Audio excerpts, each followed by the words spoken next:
बिस्मिल्लाहिर्रहमानिर्रहीम। मोहतरम, इल्म की कुरान और हदीस में क्या फ़जीलत बयान की गई है, वो थोड़ी सी बयान फरमा दें। और जिस इल्म की इतनी फ़जीलत बयान की गई है वो इल्म कौन सा इल्म है, इसकी वजाहत फरमा दें। अम्मा बाद, इल्म की बहुत फ़जीलत है कुरान और हदीस में।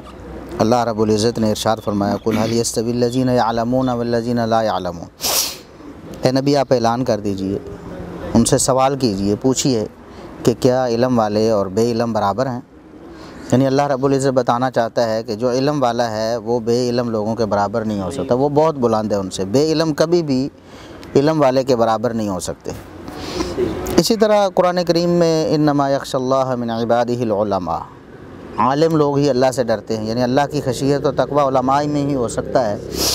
जो बे इल्म हैं उनके अंदर खशियत और तकवा नहीं हो सकता। ज़ाहिर है कि उनको जितना इल्म है, एक मतलब उसको चंद बातों का इल्म है तो उतना ही अल्लाह से डरेगा। आलिम के पास चूँकि बहुत सारी बातों का इल्म होता है तो वो उसी के बकदर अल्लाह रब्बुल इज़्ज़त से डरता है। इसलिए अल्लाह रब्बुल इज़्ज़त ने फरमाया कि उलमा ही अल्लाह से डरते हैं।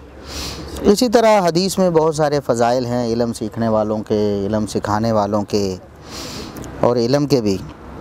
ये जो बात आपने फरमाई है कि ये जो फ़जीलतें हैं, ये जो इस्लाम ने या कुरान हदीस ने बयान की हैं, तो ये किन के लिए? क्या कॉलेज, यूनिवर्सिटी और स्कूलों में भी ये सारे फ़ज़ाइल लिखे होते हैं? उनकी दीवारों पे भी ये आयतें भी लिखी होती हैं इल्म की फ़जीलत पे, तो क्या उनको भी ये सारी फ़जीलतें हासिल होती हैं? तो देखिए, बुनियादी तौर पर ये फ़जीलत तो उस इल्म की है जो अल्लाह रब्बुल इज़्ज़त ने नाजिल किया है, क्योंकि अल्लाह रब्बुल इज़्ज़त ने इल्म उसे ही कहा है जो वही के ज़रिए नाजिल हुआ है। बाकी को अल्लाह रब्बुल इज़्ज़त ने ज़न कहा है कहीं, ठीक है, इन्ना ज़न्न ला युगनी मिनल हक़्क़ि शैआ। अल्लाह रब्बुल इज़्ज़त ने फरमाया कि ये जो ज़न है ना, ये हक़ का मुकाबला नहीं कर सकता, ज़रा बराबर भी उसका मुकाबला नहीं कर सकता। ये बाकी सारी चीज़ें ज़न्नी हैं। ये जो हम थ्योरीज़ पढ़ते हैं स्कूल में किसी भी इल्म के मुतल्लिक़, वो मेडिकल के मुतल्लिक़ भी बसाक़ात होती हैं थ्योरीज़, और हमारे फ़िज़िक्स, केमिस्ट्री और बायोलॉजी में तो बहुत सारी थ्योरीज़ होती हैं। तो साइंस का जो सिलसिला है वो थ्योरीज़ से चलता रहता है। तो ये जितनी भी थ्योरीज़ होती हैं ये इल्म नहीं है, ये तो किसी का गुमान है। बसा औक़ात वो सच्चा हो जाता है, झूठा हो जाता है, और थ्योरी एक है, कल को बदल जाएगी। साइंसी नज़रियात बदलते रहते हैं। अल्लाह रब्बुल इज़्ज़त जिसे इल्म करार देते हैं ना, तो इल्म कभी नहीं बदलता। इल्म हतमी है, यकीनी। क़यामत तक मोहम्मद रसूलुल्लाह सल्लल्लाहु अलैहि वसल्लम पर जब से नाजिल हुआ है, क़यामत तक उसमें एक हरफ का भी कोई रद्दो बदल, बल्कि एक नुक्ते की भी नहीं होनी। ला तब्दील लिकलिमातिल्लाह, अल्लाह के कलिमात में कोई तब्दीली मुमकिन नहीं। और उलमा ने जो तारीफ़ की ना इल्म की, वो यही तारीफ़ की, जैसे शेख इब्न उसैमीन रहमतुल्लाह अलैह वो फरमाते हैं कि अल्लाह रब्बुल इज़्ज़त ने अपने नबी करीम सल्लल्लाहु अलैहि वसल्लम पर जो बय्यनात और जो हुदा, यानी जो वही नाजिल की है, उसका नाम इल्म है। तो इल्म ये है। हाँ, कॉलेज, यूनिवर्सिटी और स्कूल वाले भी जिस कदर वही को साथ में पढ़ाएंगे, यानी कि वो भी इस फजीलत के हामिल हो सकते हैं, लेकिन उसी बकदर जिस कदर वो वही का इल्म पढ़ते। मिसाल के तौर पर तर्जमा पढ़ा जाता है, कुरान करीम की को सिखाया जाता है पढ़ना कैसे है, तजवीद सिखाई जाती है, तर्जमा तफसीर पढ़ाई जाती है। तो जितना मतलब एक पीरियड है तो एक पीरियड के बकदर वो इस इल्म के मुस्तहिक हैं। और अगर जिस तरह हमारा सेकुलर मुआशरा है तो मज़हब को कोई अहमियत नहीं देता, तो जिस तरह हमारे बड़े बड़े स्कूल होंगे, बड़े नामवर स्कूल हमारे मुल्क के, तो उनमें तो ये चीज़ें उनको तो मैटर नहीं करती। वो तो समझते हैं कि ये कुरान, हदीस, मज़हब, इनको हमें इनसे कोई लेना देना नहीं। तो वो तो डांस क्लासें करते हैं और फिर वो मौसीकी सिखाते हैं। तो ज़ाहिर है कि वो इससे बाहर हो जाएंगे।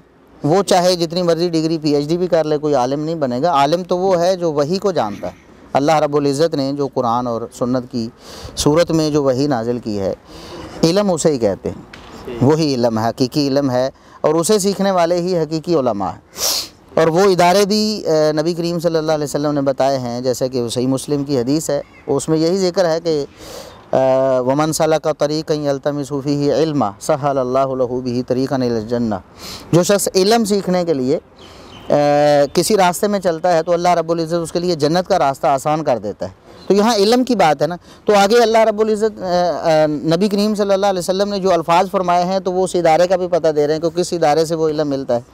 तो आप सल्लल्लाहु अलैहि वसल्लम ने आगे फरमाया वमा इज्तमा कौमुन फी बैतिन मिन बुयूतिल्लाहि यतलूना किताबल्लाहि व यतदारसूनहु बैनहुम, कि कोई लोग अगर अल्लाह के किसी घर में यानी मस्जिद में जमा हो जाते हैं और वहाँ कुरान पढ़ते पढ़ाते हैं, सीखते सिखाते हैं, तो इल्ला नाज़लत अलैहिमुस सकीना, उन पर सकीनत नाजिल होती है।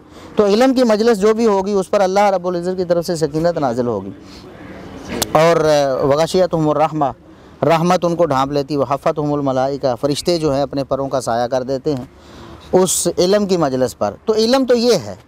अब केमिस्ट्री पढ़ाई जा रही है या फिज़िक्स या बायोलॉजी, तो वहाँ तो फरिश्ते नहीं पर बिछा अपने पर का साया नहीं कर रहे हैं, और ज़ाहिर है कि वो इल्ला माशाल्लाह किसी मस्जिद में भी नहीं पढ़ाई जा रही होती। तो यहाँ इस हदीस में बता दिया गया है कि वो इल्म कौन सा है जिसके रास्ते पे चलने से बंदा जन्नत के रास्ते पे चला जाता। अब बायोलॉजी केमिस्ट्री फिज़िक्स पढ़ते तो काफिर भी पढ़ते, तो क्या वो जन्नत के रास्ते पे जा रहे होते? इसका मतलब तो ये हुआ कि काफिरों के जो बड़े बड़े साइंसदान हैं वो सारे के सारे तो जन्नत के रास्ते पे जा रहे हैं। तो हमें इस्लाम जो बताता है इल्म, वो तो हकीकी इल्म जो है वो वही का इल्म है। माशाअल्लाह।